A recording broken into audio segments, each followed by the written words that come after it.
आधुनिक विज्ञान और आधुनिक चिकित्सा में एक रुझान है कि वे मन, चेतना और दिमाग को इस तरह पहचानते हैं कि मन को दिमाग की गतिविधि माना जाता है, चेतना को मन की गतिविधि माना जाता है और उनका रासायनिक उपचार करके उन्हें रासायनिक रूप से बदला जाता है। और ये भी कि खुशहाली दिमाग की अच्छी केमिस्ट्री है, ऊंची चेतना भी दिमाग की अच्छी केमिस्ट्री है, दुख दिमाग की बुरी केमिस्ट्री है। इसके लिए कोई जिम्मेदार नहीं है, लेकिन इसे बेहतर बनाने के लिए हमें इसकी केमिस्ट्री को बदलना होगा।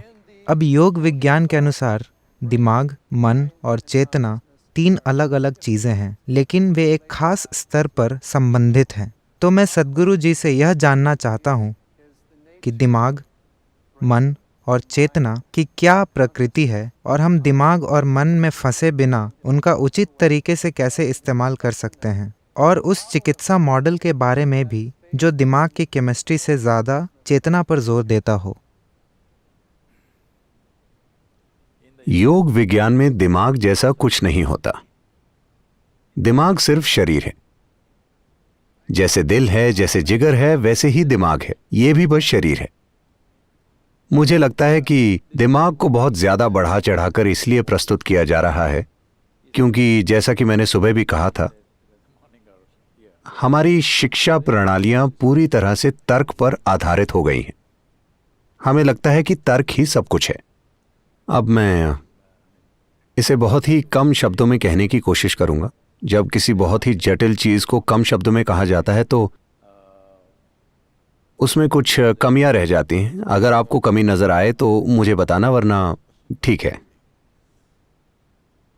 तो योग विज्ञान के अनुसार मन के 16 हिस्से हैं और ये 16 हिस्से 4 श्रेणियों में आते हैं। पहली है बुद्धि। बुद्धि मतलब तर्क। मैं आपसे पूछता हूं, आपको बुद्धि तेज चाहिए या मंद? आप सब चुनिए, मैं आपको आशीर्वाद देने वाला हूं। आपको तेज चाहिए। तो बुद्धि एक चाकू की तरह है। चाकू का इस्तेमाल चीजों के 2 टुकड़े करने के लिए होता है। यही बुद्धि की प्रकृति है। आप जो भी देंगे वो उसके 2 टुकड़े करेगी। पूरा आधुनिक विज्ञान मनुष्य की बुद्धि से पैदा हुआ है, इसीलिए सारा काम चीर-फाड़ से होता है। अगर आप एक वैज्ञानिक को फूल देंगे तो वो इसके टुकड़े करके देखेंगे। अगर आप इसके टुकड़े करके देखेंगे तो आपको फूल के बारे में कई जानकारियां जरूर मिल जाएंगी, पर आपको उसके बाद फूल नहीं मिलेगा।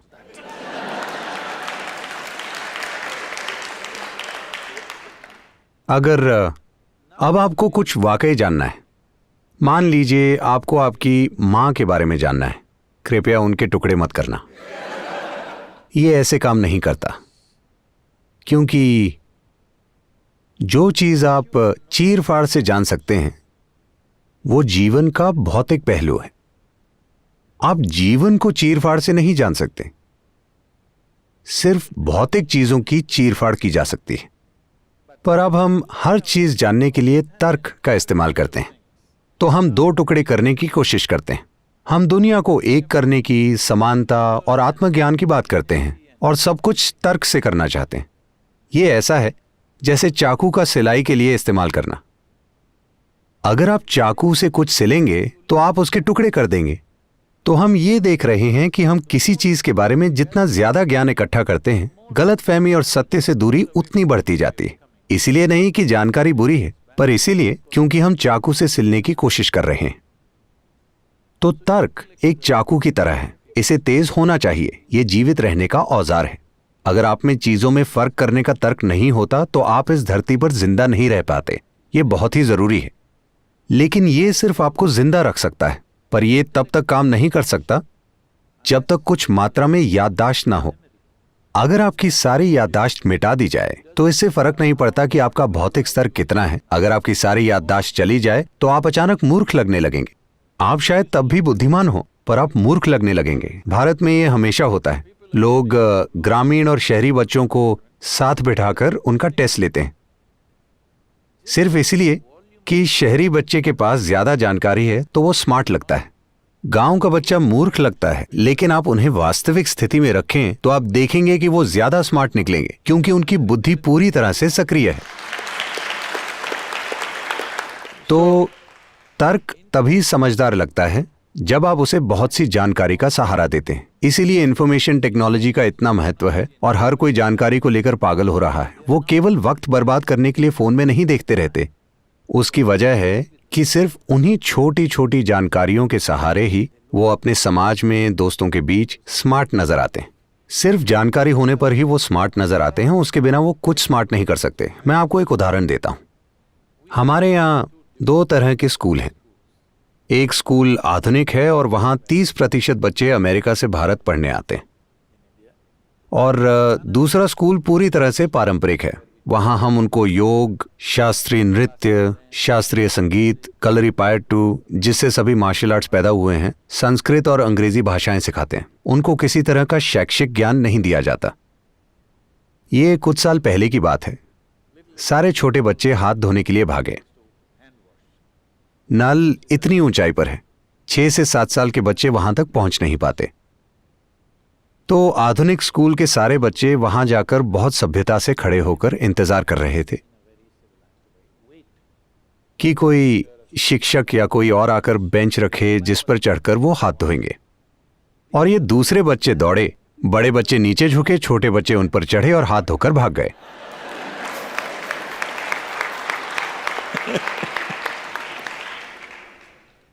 तो आजकल तर्क को बहुत ज्यादा महत्व दिया जाता है और बुद्धि के दूसरे आयामों को बिल्कुल विकसित नहीं किया जाता।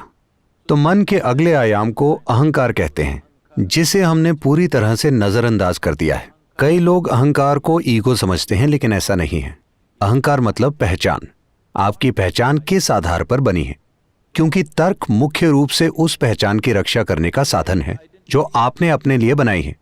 अगर मैं कहता हूं कि मैं भारतीय हूं, तो अचानक मेरा तर्क मुझ में वैसे विचार पैदा करेगा। मुझ में इसके लिए जीने और मरने की इच्छा होगी। अगर आप बस एक कपड़े का टुकड़ा लोगों को दिखाएं, मेरा मतलब झंडा, तो लोगों की आंखों में आंसू आ जाएंगे। यह सिर्फ एक पहचान है।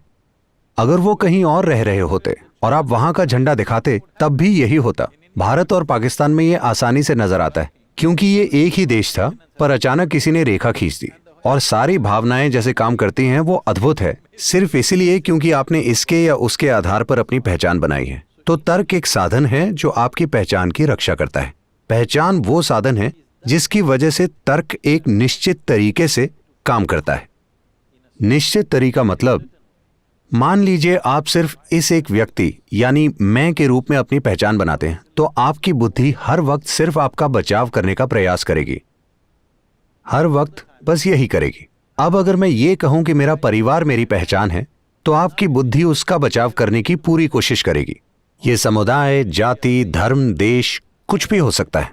हमने जाति, धर्म और देश के नाम पर कितने ऐसे कार्य किए हैं जो बिल्कुल मूर्खतापूर्ण और अमानवीय हैं, लेकिन हम उन्हें बड़े गर्व के साथ करते हैं क्योंकि हमने अपनी पहचान उनके आधार पर बनाई है। यही पहचान की प्रकृति है। अगर उसी समानता को आगे बढ़ाना हो, तो अगर बुद्धि चाकू है, तो जो हाथ उसे पकड़ता है वो पहचान है। आप मुझे बताइए, चाकू के काम करने के लिए यह जरूरी है कि चाकू तेज हो, लेकिन चाकू से विनाश होगा या विकास, ये उस हाथ पर निर्भर करता है जिसने उसे पकड़ा है ना? लेकिन आजकल हमारे समाज में, हमारी दुनिया में हाथ के विकास के लिए कुछ भी नहीं किया जा रहा। हम अपनी छोटी से छोटी पहचानें बनाते जा रहे हैं। इससे हर हाल में अशांति ही होगी, मनुष्य के भीतर भी और बाहर की दुनिया में भी। कोई और रास्ता नहीं है। प्राचीन काल से ही पूर्वी संस्कृतियों में हमेशा ब्रह्मांडीय पहचान की शिक्षा दी जाती है। अहम ब्रह्मास्मि। 12 साल की उम्र में आपको यह पता होना चाहिए, अहम ब्रह्मास्मि, इसका अर्थ है मैं ब्रह्मांड हूं। असीम के आधार पर पहचान बनने से पहले शिक्षा बिल्कुल नहीं दी जानी चाहिए। सिर्फ पहचान स्थापित होने के बाद ही शिक्षा होनी चाहिए, क्योंकि सही तरह की पहचान के बिना शिक्षा विनाशकारी हो जाती है। क्योंकि आपके पास एक सीमित पहचान है। हम चाहे जो कुछ भी कहें, लेकिन मूल रूप से सारे अपराध, सारे बुरे और भयंकर काम जो हम करते हैं, वो सीमित पहचान की वजह से ही हैं, है ना? ये मेरा तरीका है, वो आपका तरीका है, ये मेरा देश है, वो आपका देश है, ये मेरा धर्म है, वो आपका, ऐसा ही होता है।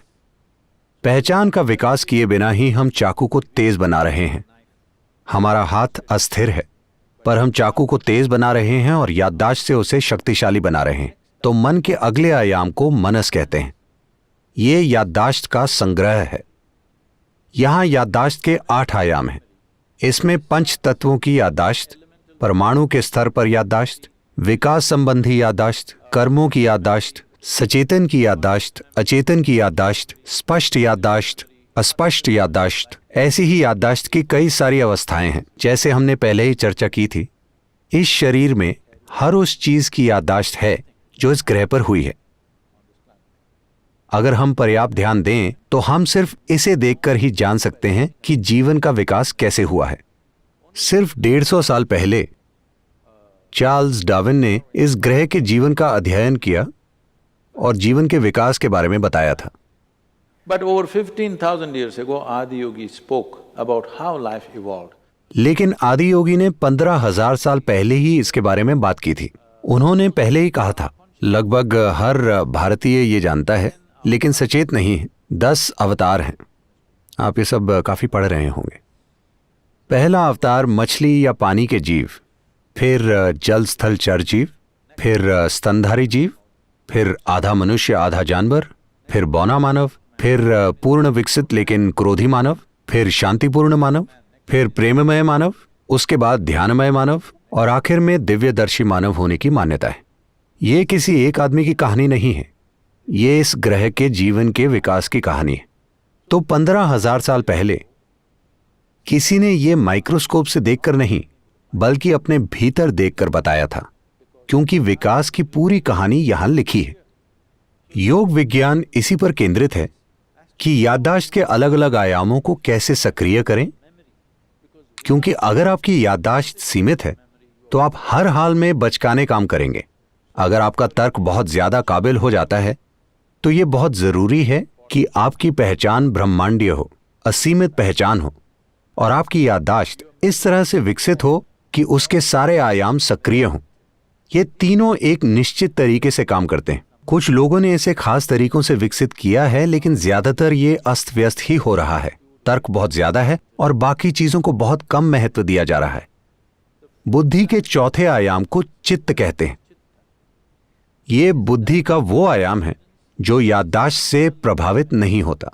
हमें समझना चाहिए कि हम अभी जैसे हैं वो सिर्फ हमारी याददाश्त की वजह से, चाहे वो हमारी त्वचा का रंग हो या हमारी पहचान किस रूप में है, हम पुरुष हैं या स्त्री, सब कुछ याददाश्त तय करती है।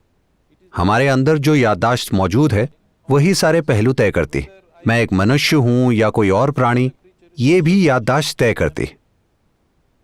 याददाश्त एक अद्भुत संभावना है, लेकिन वो एक रुकावट और एक सीमा भी है। जिसे अब मैं और आप कहते हैं, उनके बीच की सीमा भी सिर्फ याददाश्त ही है। जो मुझे अपने सिस्टम में याद है और जो आपको अपने सिस्टम में याद है, वही सीमा है। तो याददाश्त एक सीमा भी है और जितने भी रूप हुए हैं उनका आधार भी। एक निश्चित याददाश्त है जो कई तरह के ढांचे बनाती है। वो ढांचे फिर भौतिक रूप लेते हैं।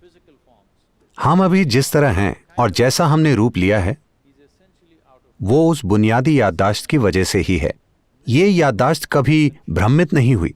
मान लीजिए आप और एक गाय रोज आम खाना शुरू कर दें, तो ऐसा कभी नहीं हुआ कि किसी दिन संयोग से या याददाश्त की भूल से गाय मनुष्य बन गई हो या आप गाय बन गए हो।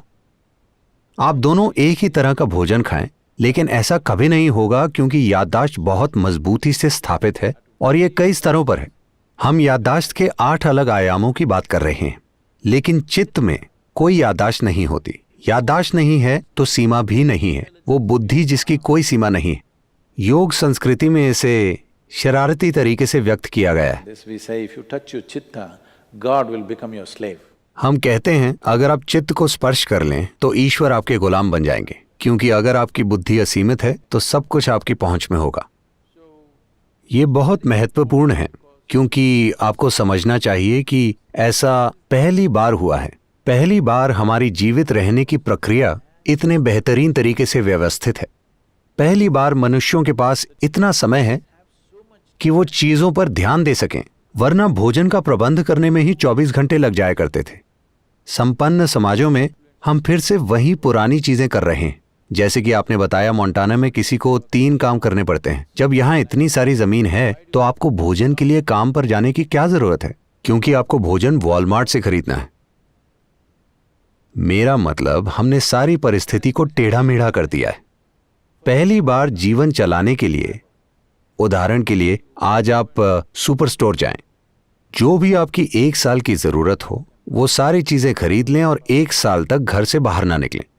यह संभव है, ऐसा पहले कभी संभव नहीं था। अगर आपको आज सुबह के लिए पानी चाहिए होता था तो आपको नदी या तालाब या कहीं और जाना पड़ता था। लेकिन पहली बार जीवन चलाने की प्रक्रिया इतने अच्छे से व्यवस्थित है कि अब मानवता का वक्त आ गया है। अब वक्त आ गया है कि मनुष्य जीवन के गहरे आयामों को खोजें।